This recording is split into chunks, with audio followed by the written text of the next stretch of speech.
In the winter, it's hostile terrain that runs along the border with Switzerland, the Jura region in France. Wild open land, a paradise for cross-country skiers and snowshoe walkers. It's beautiful. So beautiful. Only a few hardy souls come here to attempt the Grande Traversée, a hiking skiing route more than 100 kilometers long.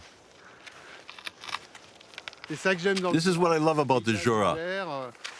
Open landscapes bordered by forests, agricultural activity, which you can discern from the paddocks, the pastures, the farmhouses. I love all that. I'm in my element.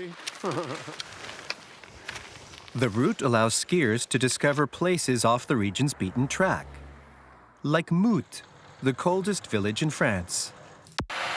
À Mouthe, on collectionne avec une certaine fierté les records de froid. Moins 36 en 68, moins 40 en 56 et même moins 4 la nuit du 18 août 1970. Along the way, hikers and skiers discover these typical Jura houses. They're covered with a cloak of wooden shingles called tavaillons, an ancestral technique and the pride of local people, like Loïc Gauteret, who has made it his profession. He makes and lays tavaillons. It protects buildings from the rain. It protects the walls from damp, because a damp wall makes a home feel cold. So this keeps the walls nice and dry. This cladding is more than a century old. The rain has turned it gray, and the cold and wind have gnawed away at it. So it's time for a change. But that's no problem, because half of the Jura is covered by forest. This is heavier than it looks. Loïc is one of the last tavaillon makers in the Jura. Today, his axe head has struck gold, a 200-year-old high-altitude spruce. The rings are 2 millimeters apart, 3 millimeters max. Spruces grow very slowly. That's what gives them their quality and durability. The tighter the rings, the harder the wood. That's what the old folks say. You can't learn this craft at school. Loïc learned from an elder.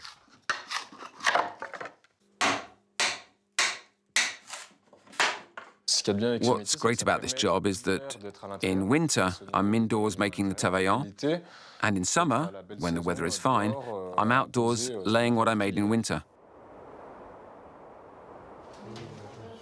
Overnight, our skiers stay in one of the 150 refuges that line the Grande Traversée du Jura.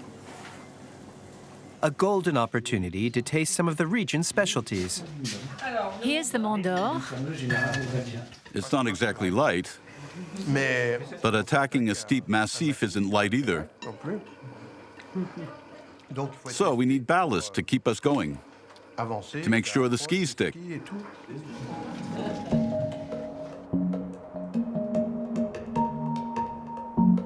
Comté is the emblematic cheese of the Jura. In this former army fortress, cheesemakers have replaced the soldiers. But the site, open to visitors, has conserved its exceptional character.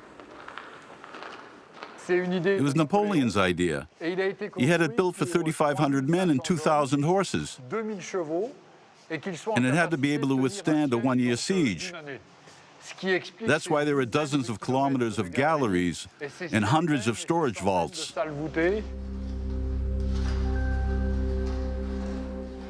Today, these vaults with their rock walls protect 140,000 Comté cheeses and provide ideal ripening conditions.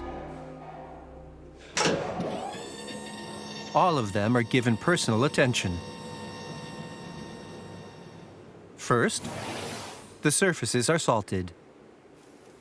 The salt draws out the water. Then each cheese is brushed 3 times a week.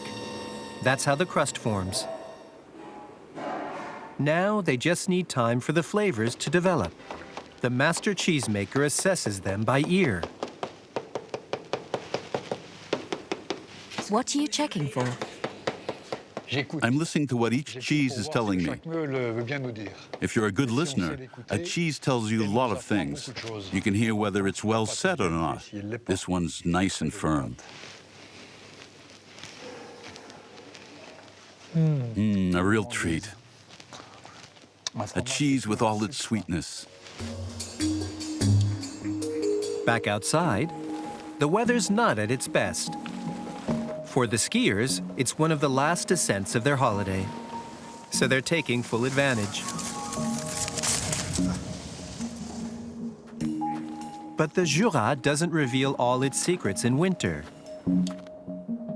So come back in the summer season, when its exceptional landscapes look much, much different.